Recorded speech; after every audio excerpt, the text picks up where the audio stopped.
Welcome back to another technical video. Today, I'll be going through your question, answering it, and hopefully finding that solution that you need. Guys, remember to stay just a little bit crazy, just like me, and hopefully find that resolution you're looking for. Now, let's continue on to the video.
And that's it, guys. We've gone through, answered your questions, and hopefully found that solution that you're looking for.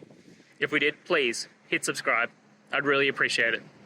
And until the next time you need technical help, I hope you have a good one.